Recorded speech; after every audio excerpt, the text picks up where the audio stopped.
Okay, this is Wednesday. We are continuing our Philosophy 101 course, and in it, we are in the section Body and Mind, and we are almost finished with it. Our essay for today is T.H. Huxley's The Automaton Theory. This section is focusing on the mind body problem mostly, a little bit of stuff on identity, and it counts as an intro to the 101 course on philosophy of mind, which we are now doing on Thursdays, but this is the background for it. Okay, here we go.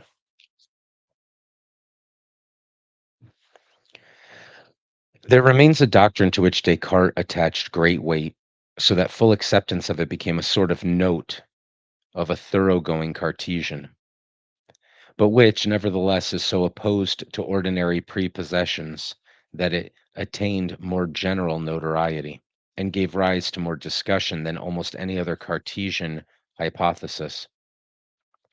It is the doctrine that brute animals are mere machines or automata, devoid not only of reason, but of any kind of consciousness, which is stated briefly in the Discourses on Method, and more fully in the replies to the fourth objections, and in the correspondence with Henry Moore. The process of reasoning by which Descartes arrived at this startling conclusion is well shown in the following passage of the Responses.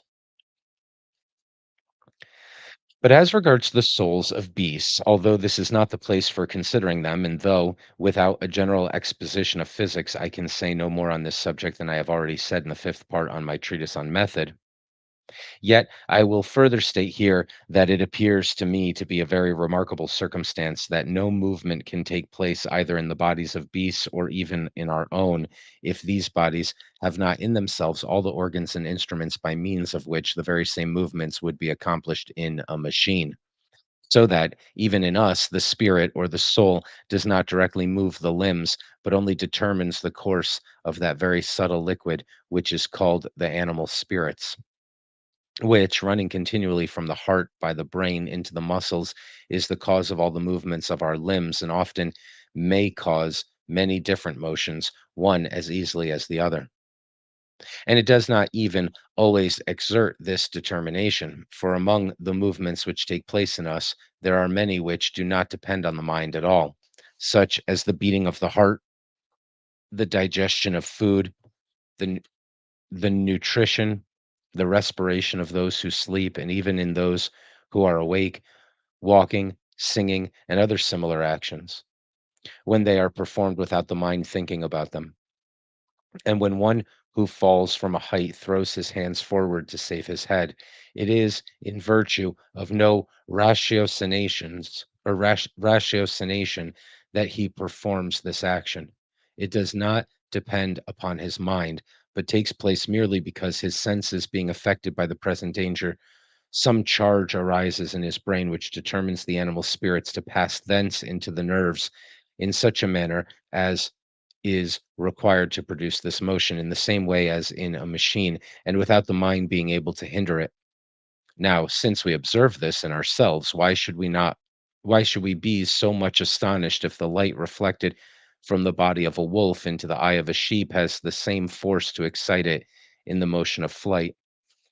After having observed this, if we wish to learn by reasoning whether certain movements of beasts are comparable to those which are effected in us by the operation of the mind, or, on the contrary, to those which depend only on the animal spirits and the disposition of the organs, it is necessary to consider the difference between the two, which I have explained in the fifth part of the discourse on method. For I do not think that any others are discoverable, and then it will easily be seen that all of the actions of beasts are similar only to those which we perform without the help of our minds, for which reason we shall be forced to conclude that we know of the existence in them of no other principle of motion than the disposition of their organs and the continual affluence of animal spirits produced by the heat of the heart, which attenuates and I just hit some keyboard buttons, I'm sorry, which attenuates and subtle subtleces Subtleces, the blood.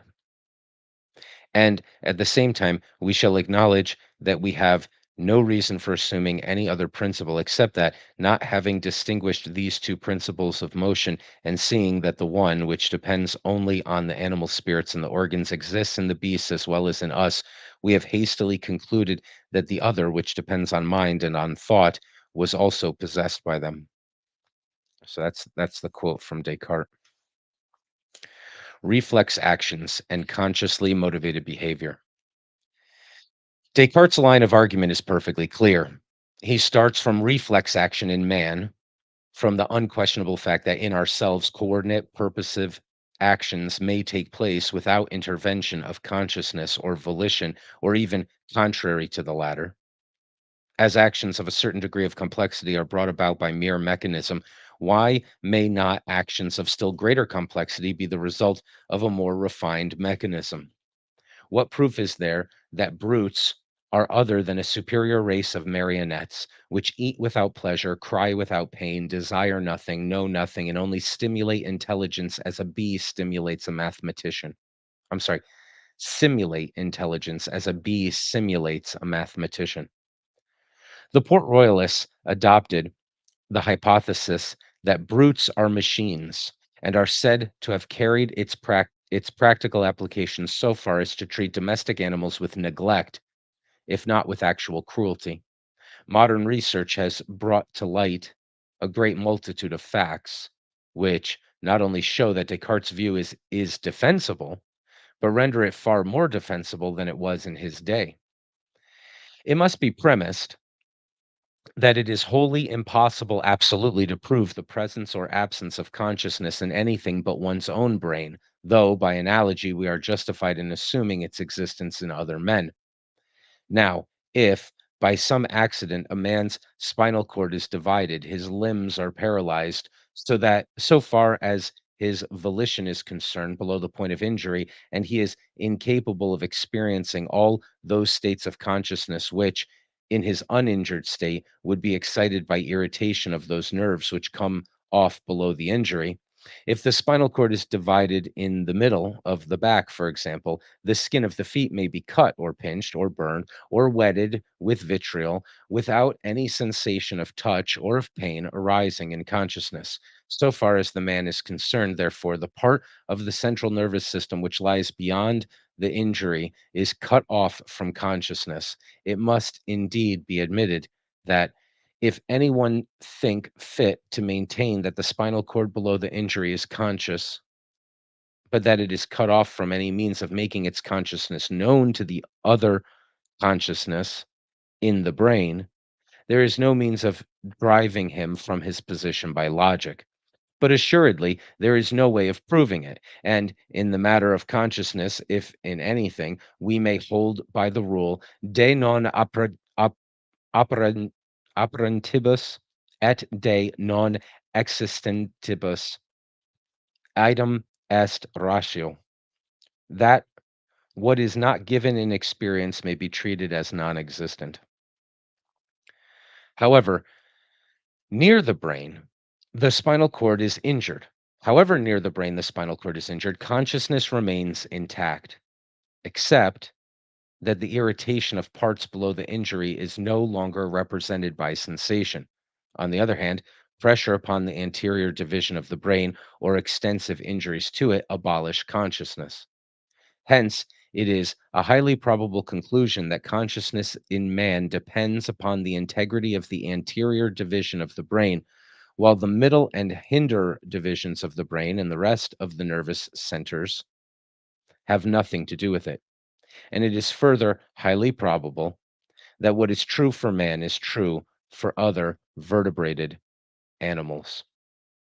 We may assume then that in a living vertebrated animal, any segment of the cerebrospinal axis or spinal cord and brain separated from that anterior division of the brain, which is the organ of consciousness, is as completely incapable of giving rise to consciousness as we know it to be incapable of carrying out volitions.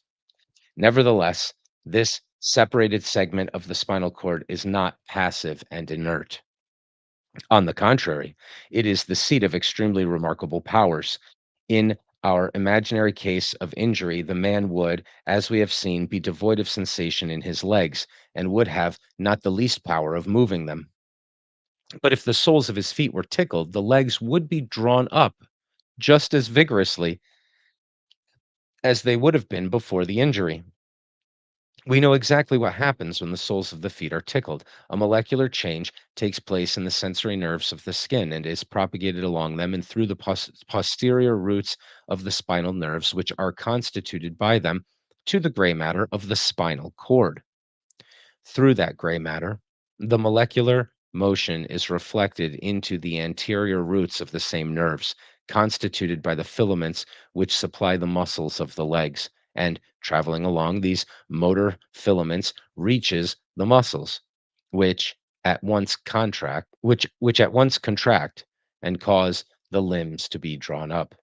In order to move the legs in this way, a definite coordination of muscular contractions is necessary. The muscles must contract in a certain order and with duly proportioned force. And moreover, as the feet are drawn away from the source of irritation, it may be said that the action has a final cause or is purposive. Thus, it follows that the gray matter of the segment of the man's spinal cord, though it is devoid of consciousness, nevertheless responds to a simple stimulus by giving rise to a complex set of muscular contractions coordinated towards a definite end and serving an obvious purpose.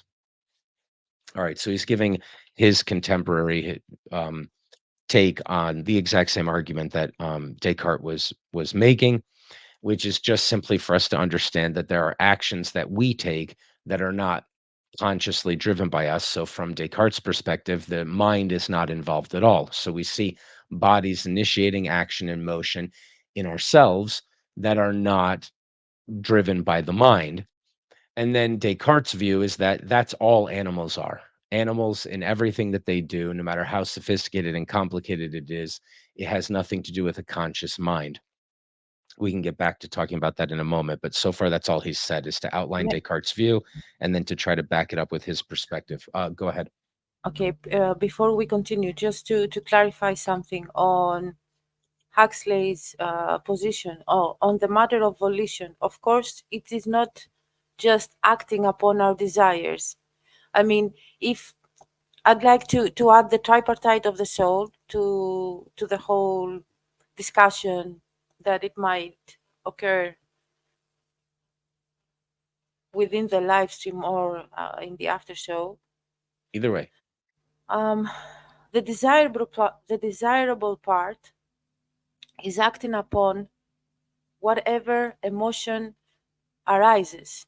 I mean, an emotion is created within, and a desire is created upon that emotion. I suppose that both Descartes and Huxley, when they refer to human beings, they agree that we are that being conscious is of course more and way beyond and above of just acting upon our desires, being driven by our desires and blind unconsciously and blindly um, following their drive.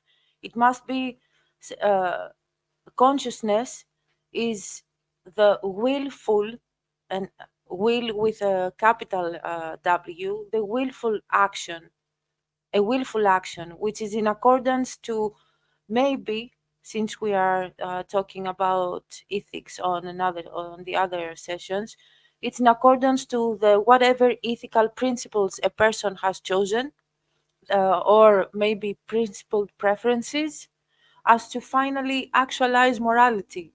So I suppose that Descartes, or never mind Descartes, Huxley has how to say it, delineates animals from human beings, although that we are both in the animal kingdom, correct? so we don't know what Huxley thinks yet, but Descartes would completely agree with you. So Descartes thinks that you have will and you have mind, and that your mind and your will and your consciousness can initiate motion in your body. We're not sure how exactly, but that it can. We don't know what Huxley thinks yet because all he said is outline Descartes' view that that's not true of animals, that animals are nothing but robots, and that Descartes' argument for that is well supported, he believes, not only from his time, where I think the case was fully made by Descartes, not that animals are robots, but the case was fully made that some of our actions are not like that. Some of the actions that we take are not conscious and willful and initiated by the mind. They're just reflex body actions. So this is their view. I'm not saying I agree with it, right? But so far all we know is that he thinks that the fact that human beings sometimes act apart from the mind, like when you're breathing, when you're asleep, as Descartes pointed out, or the digestion and nutrition, you don't have to tell your internal organs to do things; they're just doing things. Or when you touch a hot stove and you pull your hand away before you even register the pain, which is the main thing he's talking about. So if that's new, it's probably not new to anybody. But if it is, we can pull up a quick picture here of what he's been describing. This is probably a good one. Um, we'll just go like this, and then we'll say share. We won't look for a better one. We'll just share this one. Present, share screen. There we go. Okay, so the idea here is that sometimes you touch a stimulus like something very hot, and typically when you touch something, the message gets sent all the way up to your brain, and then you're just registering it, and maybe you'll make a decision about it.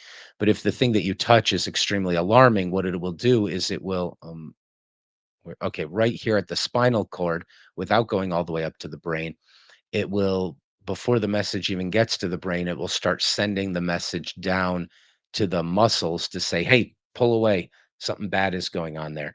And so what he's identifying is the fact that the when you touch something hot that you don't know is hot and your hand pulls away, it pulls away before you have a conscious mental experience of pain. And so it wasn't your will that was deciding you should pull your hand away. It was just a robotic action of your body. And Descartes was talking about those types of actions, and then he was saying that animals are only that they never do anything that isn't just robotic. They don't have mind. We don't know if Huxley agrees with that or not, or what his position is. Is that so far so good? Absolutely. Good. Thank you. Perfect. Okay. Uh, thus the gray matter is, I think that's where we left off. Okay. Effects of brain damage in a lower animal. If the spinal cord of a frog is cut across so as to provide us with a segment separated from the brain, we shall have a subject parallel to the injured man, on which experiments can be made without remorse, as we have a right to conclude that a frog's spinal cord is not likely to be conscious when a man's is not. Now, the frog behaves just as the man did, the legs utterly paralyzed so far as voluntary movement is concerned, but they are vigorously drawn up to the body when an irritant is applied to the foot. But let us study our frog a little further. Touch the skin of the side of the body with a little acetic acid, which gives rise to all the signs of great pain in an uninjured frog. So, a frog that hasn't had its spinal cord cut in this way. In this case, there can be no pain because the application is made to a part of the skin supplied with nerves which come off from the cord below the point of section. Nevertheless, the frog lifts up the limb of the same side and applies the foot to rub off the acetic acid. And what is still more remarkable, if the limb be held so that the frog cannot use it, it will by and by move the limb of the other side, turn it across the body, and use it for the same rubbing process. It is impossible that the frog, if it were in its entirety and could reason, should perform actions more purposive than these. And yet, we have more complete assurance that in this case, the frog is not acting from purpose, has no consciousness, and is a mere insensible machine. So he hasn't agreed that all animals are robots. But what he said is, let's take a frog and just sever its spinal cord so that it can't receive messages up to its brain from anything happening in its body. If you do that and you prick the foot, the leg pulls up, just like our legs do when we're paralyzed. Says, but it's better than that. The type of acid that you might expect that frogs evolutionarily haven't had to encounter, maybe they have, I don't know, if put on the skin of the frog below the point where the section has been made, will cause the frog to lift his leg and brush rapidly to try to remove the irritant on its skin. What's even wilder is that if you hold its foot down so that it can't do that, it will eventually start grabbing other limbs and reach over with other limbs to try to remove the irritant on its skin. He says, now, if the frog is conscious when we don't injure it and we don't cut off its connection to its brain, I can't imagine the frog doing something more purposeful than that, even if it had its brain in charge of what was going on again. So he's saying maybe frogs aren't robots, perhaps, maybe they are, but this frog is a robot because, in his view, I've cut off connection with its brain, and yet it's doing all sorts of actions that seem like they're on purpose. They seem like they're a response to pain or a desire to remove something bad from the skin. But now suppose that instead of making a section of the cord in the middle of the body, it had been made in such a manner as to separate the hindermost division of the brain from the rest of the organ. And suppose the foremost two-thirds of the brain entirely taken away. The frog is then absolutely devoid of any spontaneity. It sits upright in the attitude which a frog habitually assumes, and it will not stir unless it is touched. But it differs from the frog, which I have just described in this, that if it be thrown into the water, it begins to swim, and swims just as well as the perfect frog does. But swimming requires the combination of successive coordination of a great number of muscular actions, and we are forced to conclude that the impression made upon the sensory nerves of the skin of the frog by the contact with the water into which it is thrown causes the transmission to the central nervous apparatus of an impulse which sets going a certain machinery by which all the muscles of swimming are brought into play in due coordination. If the frog be stimulated by some irritating body, it jumps or walks as well as the complete frog can do. The simple sensory impression acting through the machinery of the cord gives rise to these complex combined movements. So he's trying to prime our intuitions, to pump our it's an intuition pump here, and he's trying to suggest to us, hey, look, we just did a bunch of experiments that are pretty wild, right? You could have disagreed with Descartes that animals are robots, but this specific frog is a robot because I've cut off, he thinks, because I've cut off connection with any part of its brain that could potentially be conscious. And the only thing that's happening are the senses in the skin communicating just with the spinal cord, which is communicating back. And it turns out that a frog doesn't consciously swim, just like we don't consciously breathe when we're asleep. Apparently, at least the frog can unconsciously swim. You can throw a frog that's had its brain severed from the rest of its body into water, and it will swim around as well as a frog that doesn't have that disconnect. That's way more complicated than just, "Ooh, I pulled my hand away," right? It's not just a simple trigger of one muscle. It's a whole bunch of muscles in concert with each other being worked properly to achieve the swimming end. Okay. It is possible to go a step further, he now says. Whoa. Suppose that only the anterior oh, we just read that. Sorry.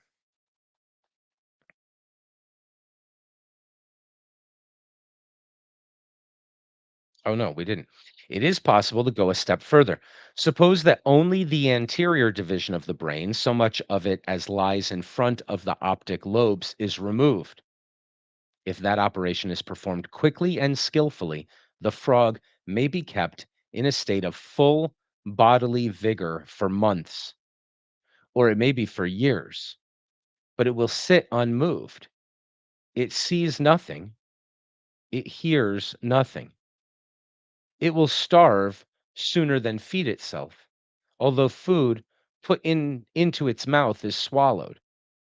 On irritation, it jumps or walks. If thrown into the water, it swims. If it be put on the hand, it sits there, crouched, perfectly quiet, and would sit there forever.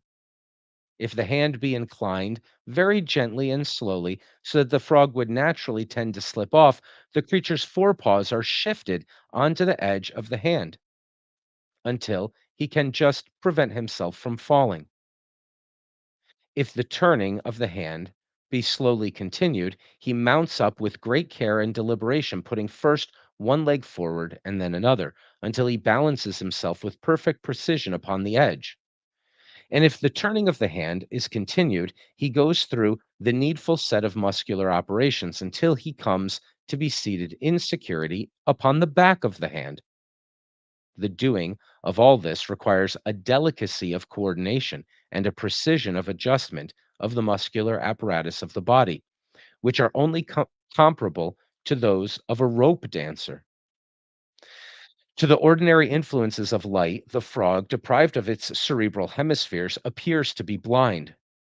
Nevertheless, if the animal be put upon a table with a book at some little distance between it and the light, and the skin of the hinder part of its body is then irritated, it will jump forward, avoiding the book by passing to the right or to the left of it.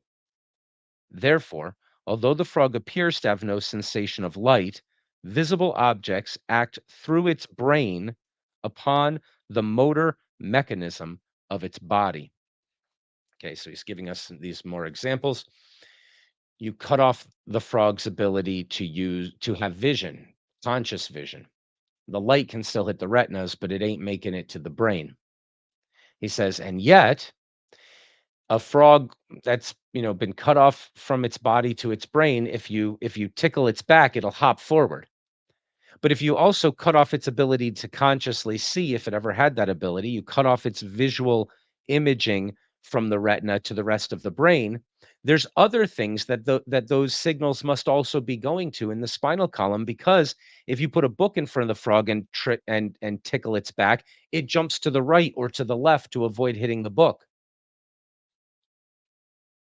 So he's separating conscious vision from an awareness of things that is embodied and demonstrated by action. Okay.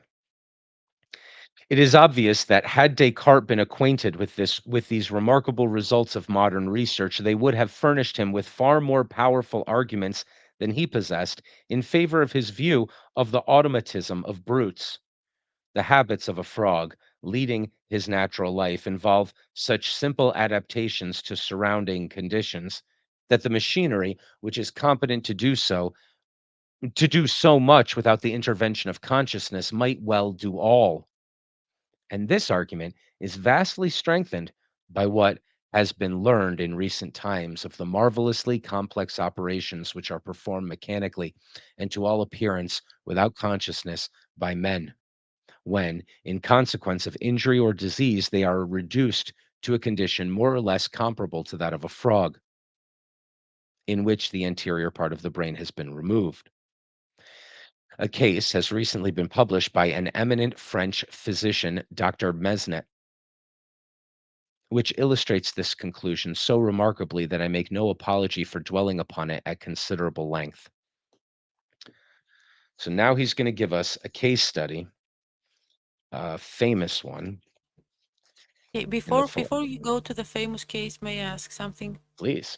Do you think that just to use the example of the frog being deprived of the conscious vision, conscious sight, and yet when you place a book, as you said, and you rub his back, you tickle his back, he will jump, but on the sides of the book, on either side. Yeah. So, it, in an attempt to create a correspondence with a human, with a human equivalent of a human experience, equivalent human experience.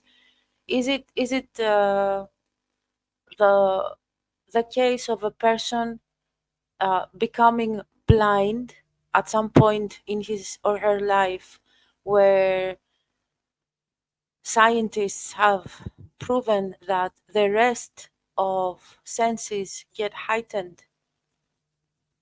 So, okay, this is weird. So, um, that's cool. I hadn't considered that. That's one way of imagining that somehow the frog is smelling or sensing the vibrations on the table and somehow realizing there's an object in front of him even though he can't see it. The the Because the I'm thinking problem is maybe this automation thing, it is definitely um, um, part of our instinctive nature.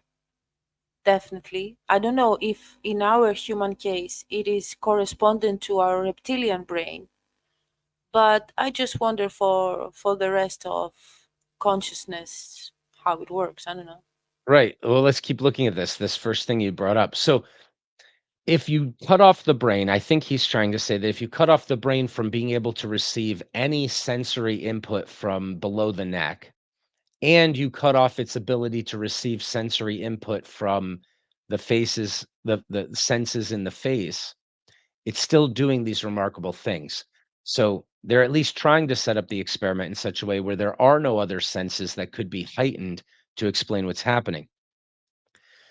There's an interesting case, I believe, of people who have a certain type of blindness.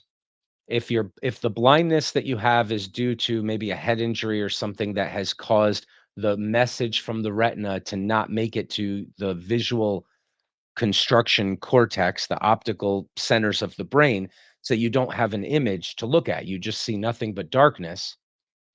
Those people can tell if someone is smiling at them or not. They can tell if someone just raised their hand. They can tell if they're looking at something scary or pleasant, and they can, apparently do it remarkably well. So, like, they're completely blind, something is coming into the eyes, it's not going to the brain for them to have any vision at all, but it's that those messages are also going to other areas and emotional, maybe the emotional core, and so you say, okay, like, we're going to show you pictures of people. They're either very smiling and welcoming or they're very menacing and growling. And I'm going to show you a picture and you tell me which one you think it is. And it's surprising how well they can say, that seems like a scary picture to me. That looks like a face that's angry. Well, what do you mean it looks like it? Well, I don't see anything. You said there's a new image in front and I can tell that it's a bad one or a good one. Um, of course, it would be very well worth thinking about other heightened senses, right? And maybe that does explain the frog experiment because I haven't looked at any of these experiments and we're just hearing his report of how the experiments work. Um, but at least what he's trying to suggest he thinks the experiment shows is that there's there's more neurological communication going on other than what's conscious. That's pretty much granted by most people, but that that vi- that neurological processing that's not conscious and is apart from the brain is itself fully responsible for very sophisticated actions and movements and decisions. Um, that it doesn't require the conscious brain to do things that you would imagine it would. Um, like he says, the frog's movement when you're holding it, it's blind and it can't feel anything. But if you start moving your hand like this, it starts to push against the side to fall. And if you move it too far, it climbs itself up on top. And if you keep moving it, it sits itself on the back of the hand. And the idea is like, well, what's going on here?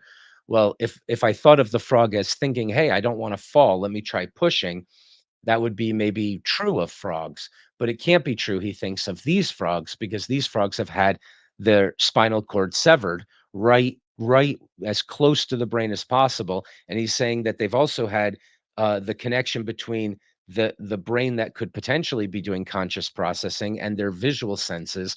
So they're not seeing anything. and yet their bodies sort of know what to do in very complicated situations, especially throwing them in water and seeing them swim as well as a non-paralyzed frog.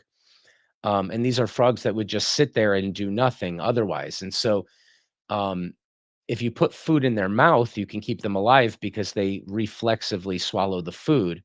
But if you just surround it with food and you think of other heightened senses like smell and taste and those things, they're not doing anything to make the frog eat the food. Um, so it's weird. It's all really, really weird. Um, but he thinks that it helps to support Descartes' idea that animals might be very sophisticated robots. And so is that good, or should we keep looking at that? What do you think so far? So far, so good. It's interesting. It's an interesting group of experiments, and he thinks, okay, so now what he's going to do is, unless you're a horrible governmental agency, you can't really run these types of experiments on people. If you are a horrible governmental agency, and especially if you've conceptualized yourself in a time of war, you can run these sorts of experiments on people, and that's really horrible. But if you do, and you're defeated by another enemy or by your enemy, they will often let your scientists go if they simply share the results of their experiment, which is what happens. Well, it's what happened in World War II with the Japanese, who did some pretty horrible experiments on people. They weren't, if I remember correctly, they weren't tried or found guilty of anything because they agreed to give the results of the experiments, which is a horrible thing and worth pointing out just so that we can become aware of it at least. But since you can't do these types of experiments on people, what happens is uh, mind philosophers and neuroscientists and people that are trying to figure out the mind and the brain and doing it from different angles, psychologists, and there's a bunch of different subjects that are trying to make sense of the brain, including computer science and other things. When you get an unfortunate and rare type of injury, they all come flocking to it, just like geologists come flocking to a mountain when it starts going up and down before it explodes. More geologists, I think a lot of geologists died on Mount St. Helens because they were all there, like, whoa, check it out. Look at all the data we can collect. And it's like the mountain is about to explode in their face, but they're all going to it. Well, these people are trying to figure out the mind. They can't, they're drawn very rapidly towards anybody who happens to have had a horrible type of an accident to see what they can figure out about the brain that they wouldn't be able to figure out without the reverse engineering possibility of it being broken in some way. And so now he's going to talk at great length about the case. There's a famous case, the case of Sergeant F, that this French physician wrote about. Okay.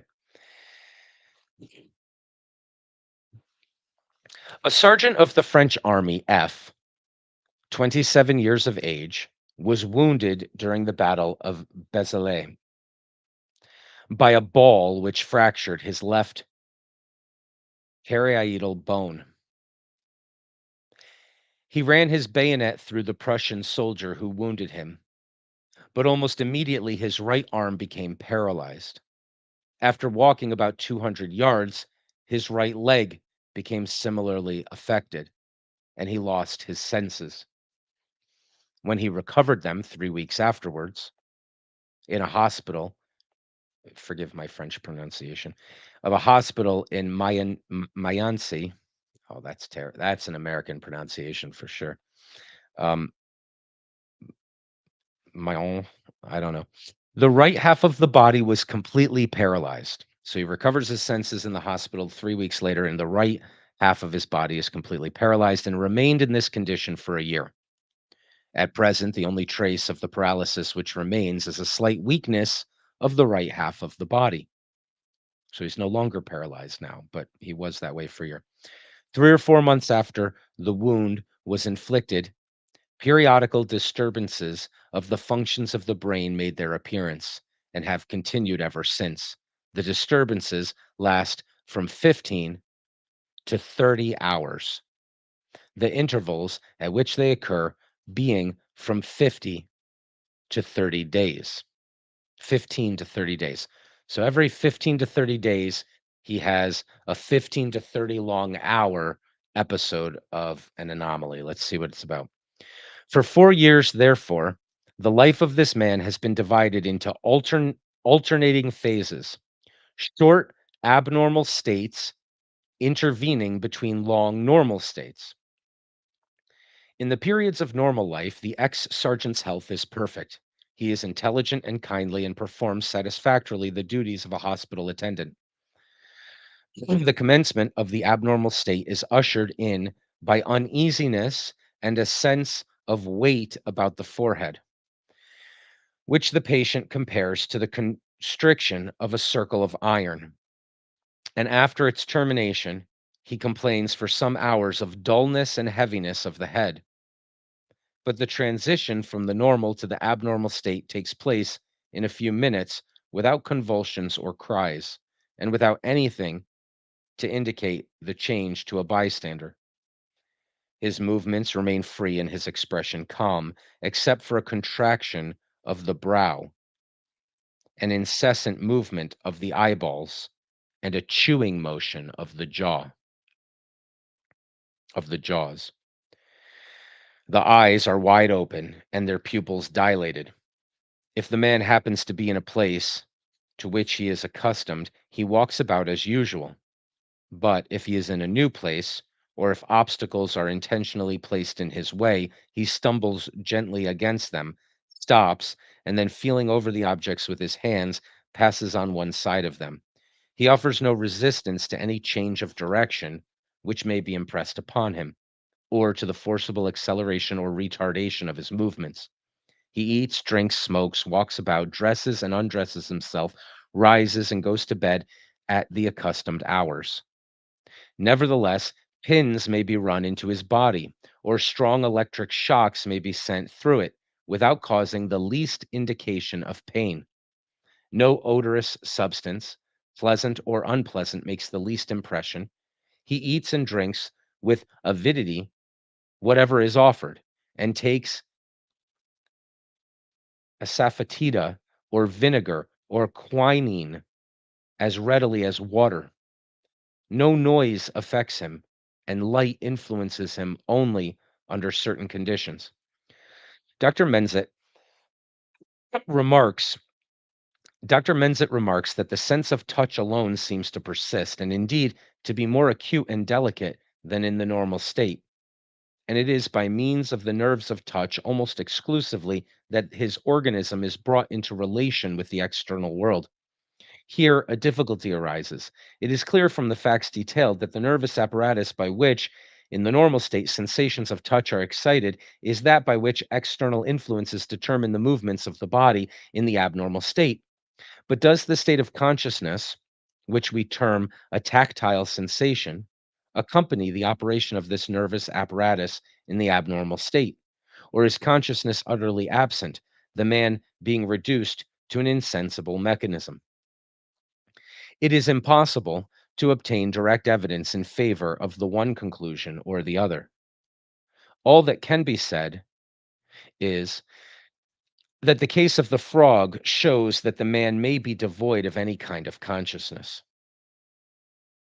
A further difficult problem is this: the man is insensible to sensory impressions made through the ear, the nose, the tongue, and to a great extent the eye, or is susceptible of pain from causes operating during his abnormal state.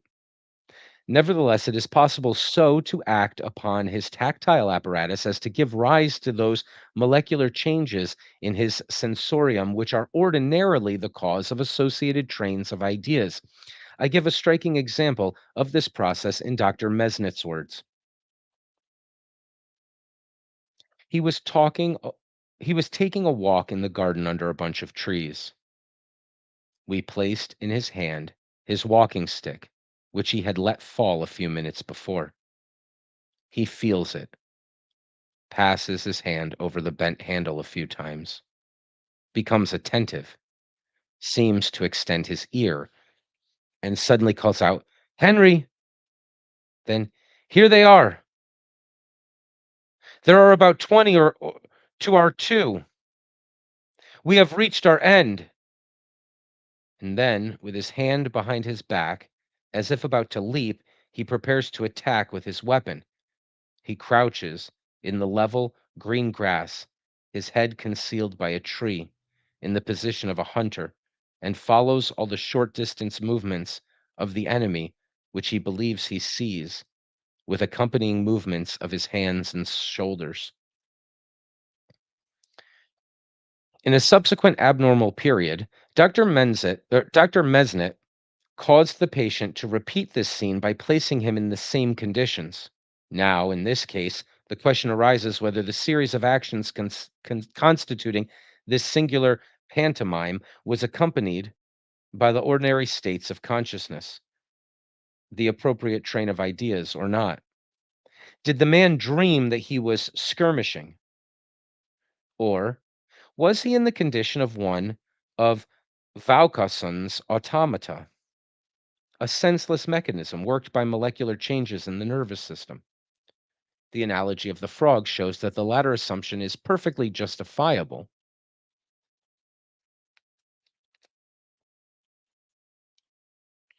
The ex sergeant has a good voice and had at one time been employed as a singer at a cafe. In one of his abnormal states, he was observed to begin humming a tune. He then went to his room, dressed himself carefully, and took up some parts of a periodical novel which lay on his bed, as if he were trying to find something. Dr. Mesnet, suspecting that he was seeking his music, made up one of these into a roll and put it into his hand. He appeared satisfied, took his cane, and went downstairs to the door. Here, Dr. Mesnet turned him round, and he walked quite contentedly in the opposite direction towards the room of the concierge. The light of the sun shining through a window had happened to fall upon him and seemed to suggest the footlights of the stage on which he was accustomed to make his appearance. He stopped, opened his roll of imaginary music, put himself into the attitude of a singer, and sang with perfect execution 3 songs, one after the other.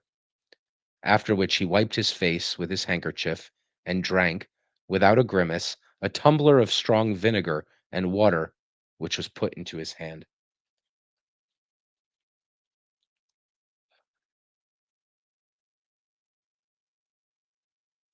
Innate.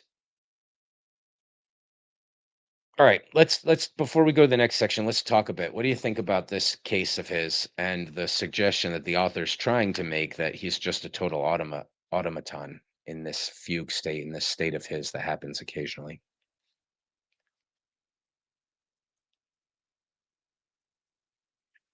So the medical record that's given us is a man who's been wounded in the brain by a musket ball. He survives.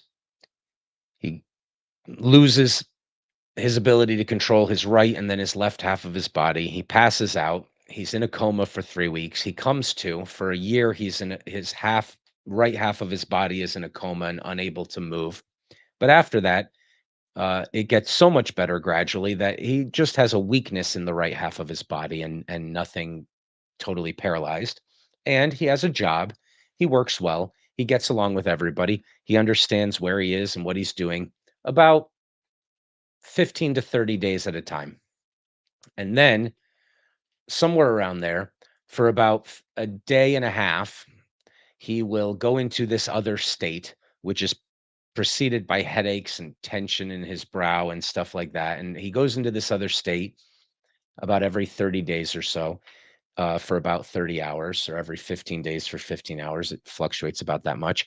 And in that state, he doesn't seem to be aware of taste or smell or sight or hearing. And the doctors have done lots of experiments to see if he'll respond to any of those things. He'll drink water, he'll drink vinegar like it's water, and he won't grimace.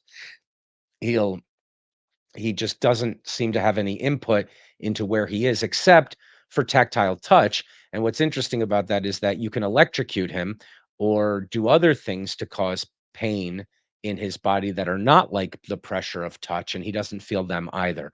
But if you hand him something, he sort of understands that he's holding a certain thing, and then he goes about and acts as if he's not in the world that we're in, And sometimes it seems like he's acting like he's in a world where he's a singer again, and sometimes he's acting like he's in a world where he's in a battle again. And this ex-sergeant comes out of it after about 15 to 30 hours, and then he's normal again for about 15 to 30 days. So when he goes into these states, this Dr. Mesnet is performing all sorts of experiments on him to try to figure out, what's going on. But the author here, Huxley, is trying to suggest that perhaps he's just like the frog that we paralyzed and cut off from senses. uh, he's still able to interact with the world, and he's able to do very complicated things like walk upstairs, look for papers, it seems, be content when he's handed the papers as if he's found them, even though he can't see anything, or it doesn't seem like he can see anything. uh like visual cues it's like he walks through halls as if there are no objects there, but if you put objects there, he'll trip on them, and the only way he knows how to walk around them is to feel them. So the knowledge, if he's conscious, the knowledge is coming through the touch only. But Huxley seems to be suggesting he doesn't think he has any consciousness. He thinks that in those states he's maybe more like the frog. That's at least what he's trying to suggest, or at least that it's possible, and that there's no way of knowing. Was anything in the report of that story something that makes you think, no, he's definitely got a consciousness involved here? You're wrong, Huxley. It's a consciousness. It's very limited in the data it can receive. It doesn't even seem to be scared that it can't see anything or get knowledge that way.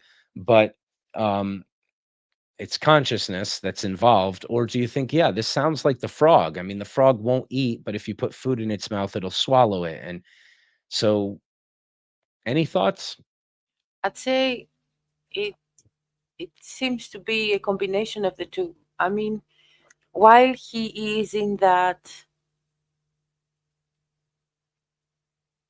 lost, I don't know how to properly Yeah. the word it, lost phase, it seems that the consciousness is entrapped to something, while the rest of the physiology runs on automation. Okay. Yeah. Yeah, that's possible. So, okay, so wait a minute. Are you saying that he has a consciousness, but it's just sort of trapped in his brain and it can't do much to affect what he's up to, or that it can do a little and there's a little bit of communication from the consciousness? Uh, are you saying all of his actions are automated and his consciousness is just trapped, separated from them, or that it's interacting? It's sort of a binary question.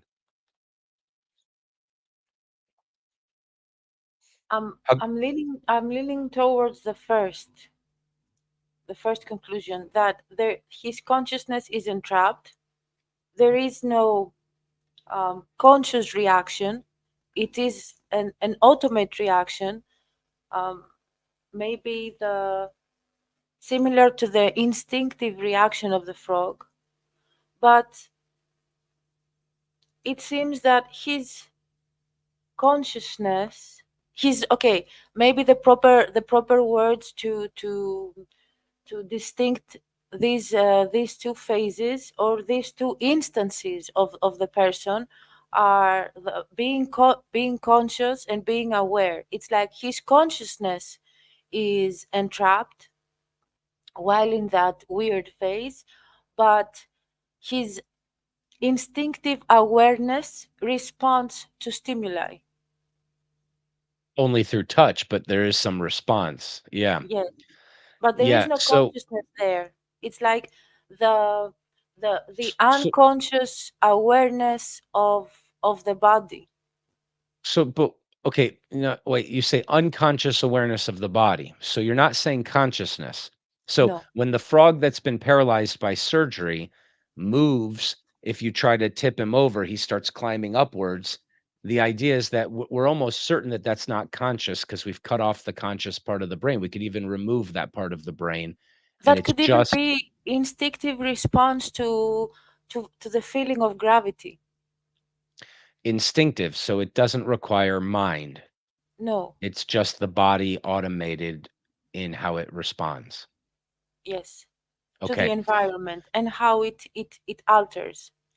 Right. So That's certainly what Huxley thinks, I think. He's inclined to think that that's what this poor ex-sergeant is undergoing is something like I like your phrase, the body's awareness of its surroundings is different than the mind's awareness, right?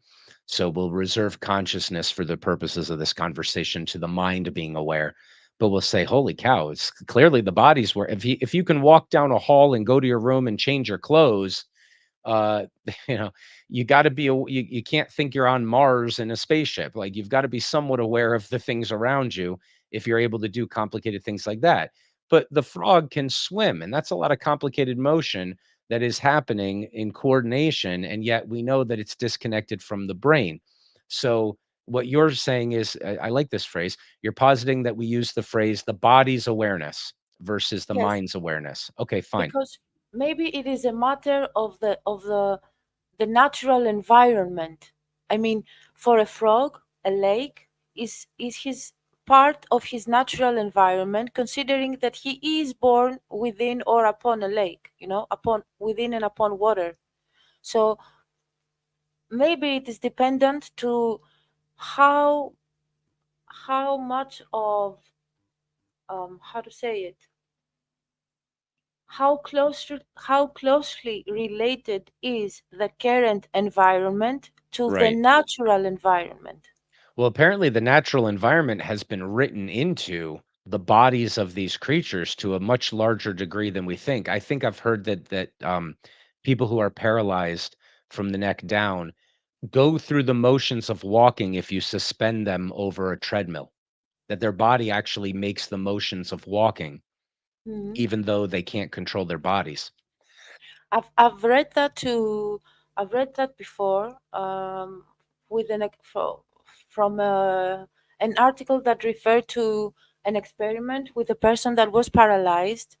Both feet were paralyzed.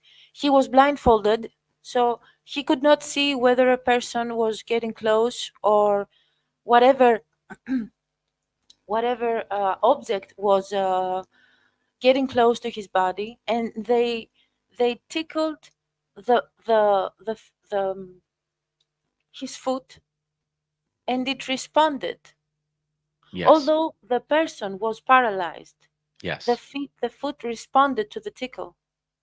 Yes, I think Descartes even brought that example up too. And yes, absolutely. So we know that there are some actions of the body that don't seem to require mental consciousness. They don't seem to require the mind. What's shocking from Huxley is just how sophisticated those actions can be, at least in the instance of the frog, if we agree that the frog has been disconnected from its mind successfully, which it seems likely that they understand what they're doing with those surgeries. Now, there's 2 so I first of all, I wanna highlight again, I like this idea of the body's awareness. That's a really, really cool idea, that's a good term. But it's a good term because it allows us to separate it from mental awareness, and we'll use consciousness in that realm only for the time being if we're trying to identify, what's going on here. There's one idea that Huxley hasn't seemed to consider. I'm just going to throw this out here. I don't know that this is right. I'm not, the point of the 101 course is I'm not telling you what I think, and I also don't know what I think about this. But um,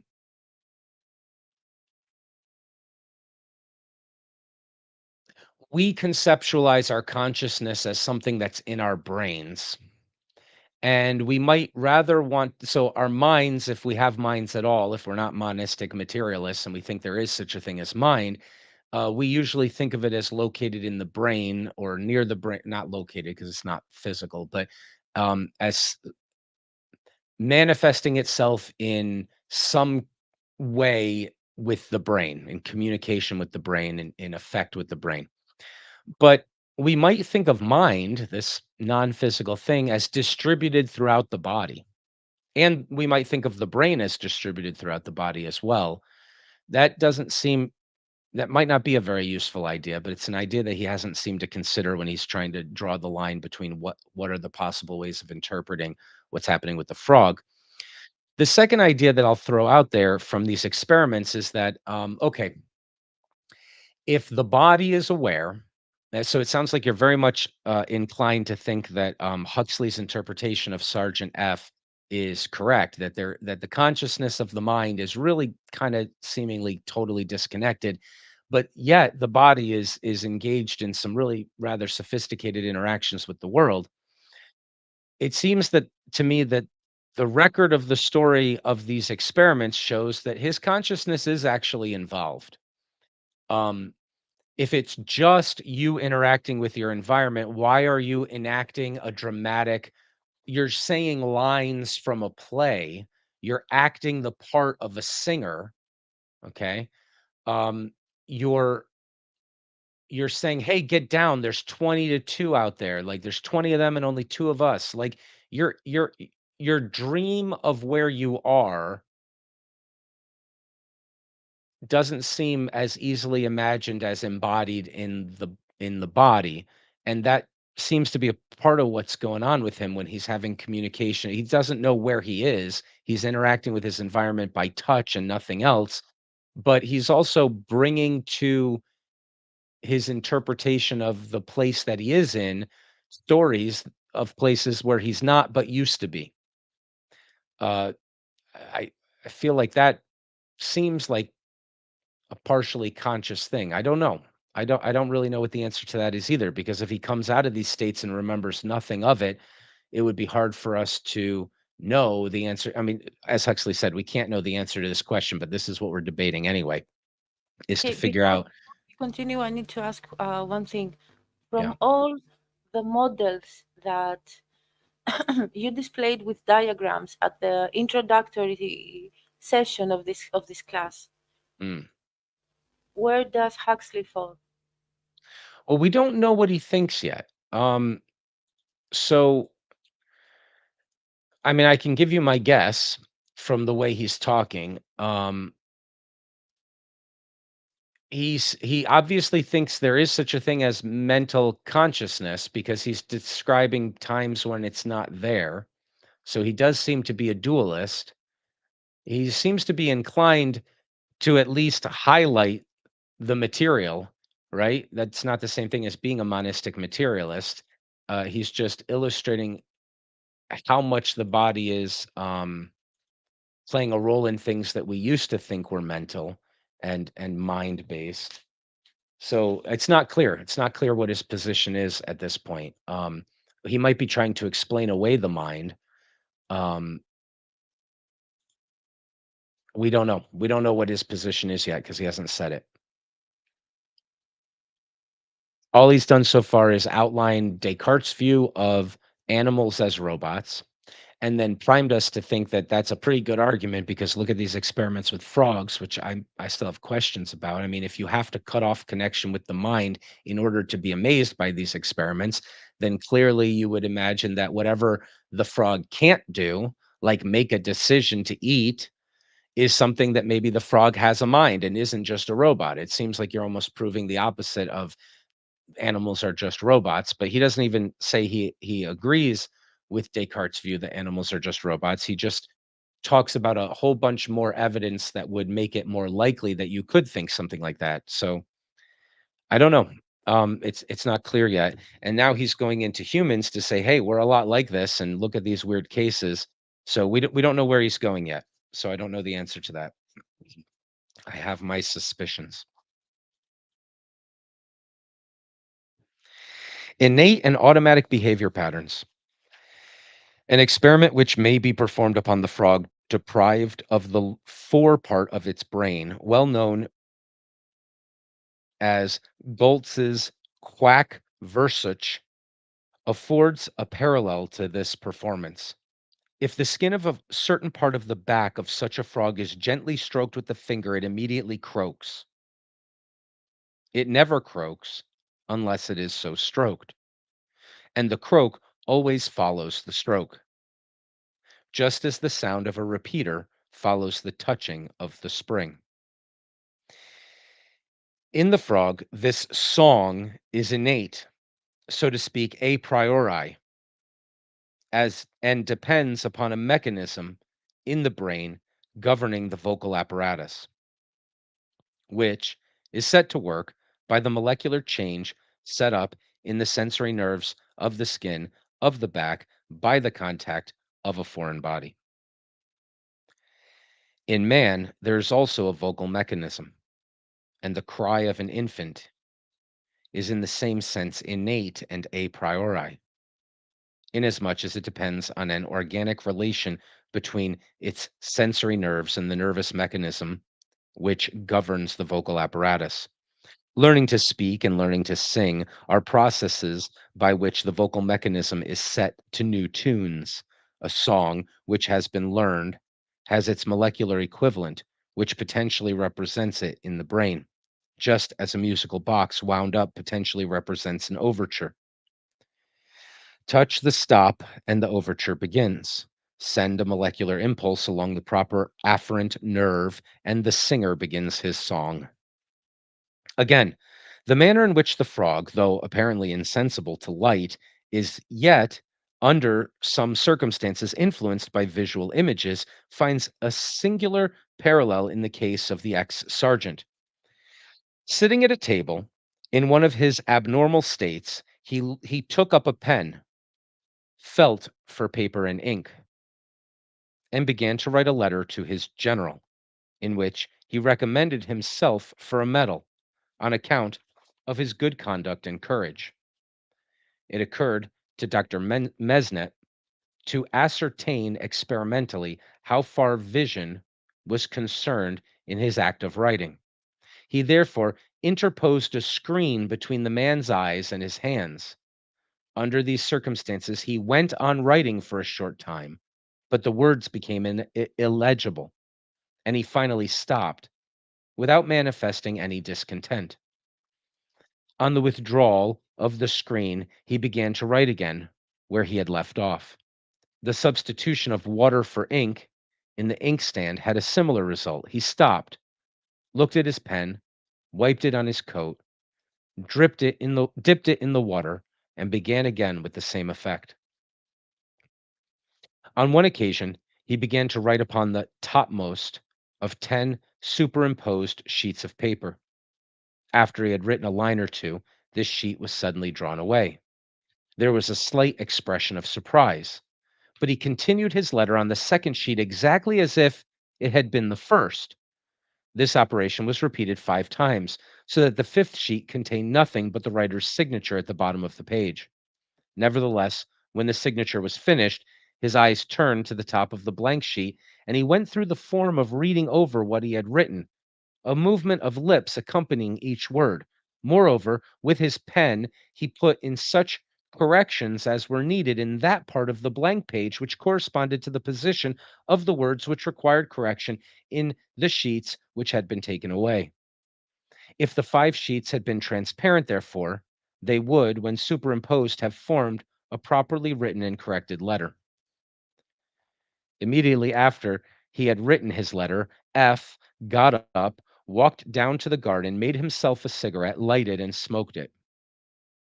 He was about to prepare another, but sought in vain for his tobacco pouch, which had been purposely taken away. The pouch was now thrust before his eyes and put under his nose, but he neither saw nor smelt it. Yet, when it was placed in his hand, he at once seized it, made a fresh cigarette, and ignited a match to light the latter. The match was blown out, and another lighted match placed close before his eyes, but he made no attempt to take it, and if his cigarette was lighted for him, he made no attempt to smoke. All this time the eyes were vacant, and neither winked nor exhibited any contraction of the pupils. From these and other experiments, Dr. Mesnet draws the conclusion that his patient sees some things and not others, that the sense of sight is accessible to all things, which are brought into relation with him by the sense of touch, and, on the contrary, insensible to things which lie outside this relation. He sees the match he holds and does not see any other. I want to speculate a bit, slightly differently than Dr. Mesnet, who obviously has a better position for making theories. So let's just speculate, even though it sounds like nonsense.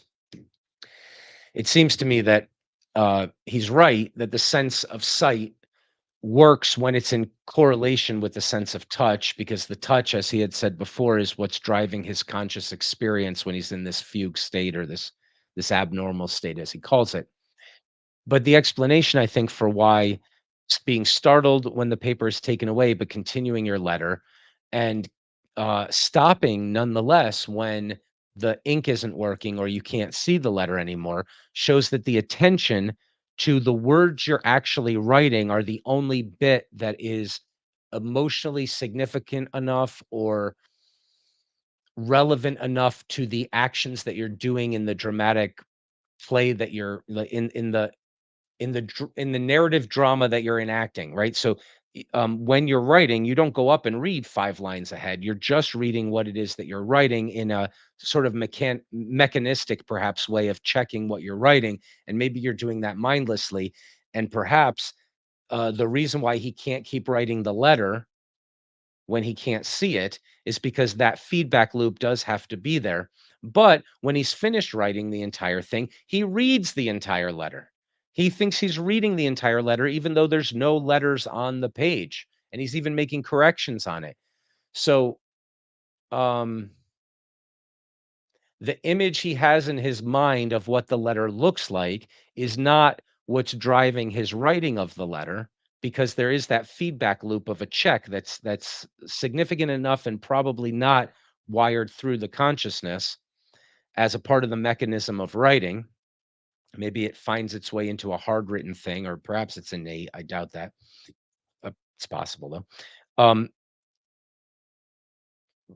So you see what I'm saying? Like, you would imagine looking at a blank sheet of paper would make you say, "Hey, I can't read this now. Why can't I read it? And I'm confused." But he's actually not getting any visual input from reading the entire letter, because that part of the story isn't something that he has any access to, because he's not getting any information from his eyes.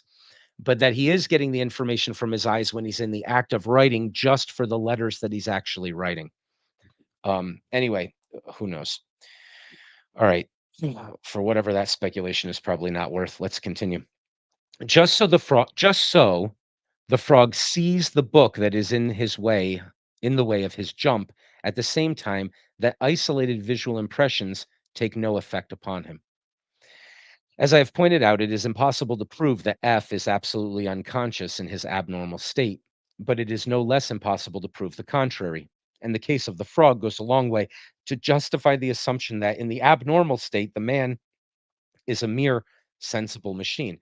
Again, I'm not sure how you make sense of the dream that he's having or the reality he's experiencing. I don't know how you call that an insensible state when he thinks at times mistakenly that he's back in a battle or that he's on a stage singing. That's not fed into him through his one seeming sense of communication of pressure touch. So even if it's suggested that he could be in those places, uh, the image of that story, or of writing the letter to your general or whatever, being able to see it when you're not looking at a page on which it's written, does suggest to me that a dream part of his consciousness is at least present. Um, but maybe Huxley thought of that and said, "Yeah, well, clearly that's not a part of your consciousness. Then hey, you're unconscious when you're dreaming, right?" So who knows? Who knows what his response would be to that? And maybe he did think about it. Okay. If such facts as these had come under the knowledge of Descartes, would they not have formed an apt commentary upon that remarkable passage in the Traité de l'Homme, the treatise on man, which I have quoted elsewhere, but which is worth repetition?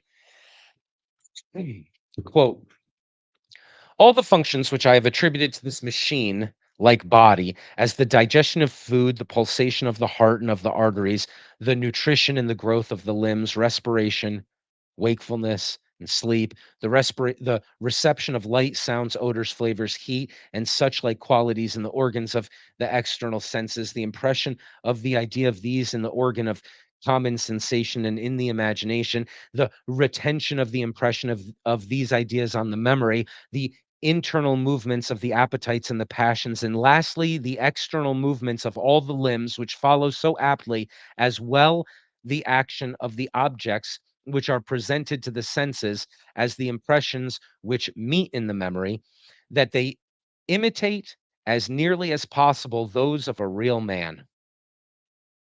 I desire, I say, that you should consider that these functions in the machine naturally proceed from the mere arrangement of its organs. Neither more nor less do the movements of a clock or other automaton from that of its weights and its wheels. So that, so far as these are concerned, it is not necessary to conceive any other vegetative or sensitive soul, nor any other principle of motion or of life than the blood and the spirit agitated by the fire which burns continually in the heart, and which in no wise essentially differs from all the fires which exist in inanimate bodies. And would Descartes not have been justified in asking why we need deny that animals are machines when men, in a state of unconsciousness, perform mechanically actions as complicated and as seemingly rational as those of any animals? So we start in that sentence to get a feel for where Huxley thinks this is all going. Now he's going to disagree with Descartes, and he's going to give us his theory. So let's take a break before we read the last two sections now. Mostly what he's done is outline Descartes' idea and then give a whole bunch of evidence to sort of intuition pump, prime our intuitions into thinking like, hey, this isn't such a crazy idea after all. It might be more real than you think, and it might be playing a much more complicated role in normal human life than you think. But what he hasn't done is try to suggest, as maybe I don't know what Clarence Darrow would say, but we've been reading essays by other authors like Clarence Darrow, that that's all we are, right? He hasn't been suggesting that. In fact, a lot of his arguments are pretty clearly relying upon the idea that you know what I mean by the difference between being connected consciously and not being connected consciously. And a lot of the experiments require that you understand that there is something that has been lost when you disconnect from the rest of the brain. So it's not clear exactly what he thinks, and we're going to get what he thinks in the very next section. But what we're going to do now is stop, and then we'll start another video to continue this in about 15 minutes.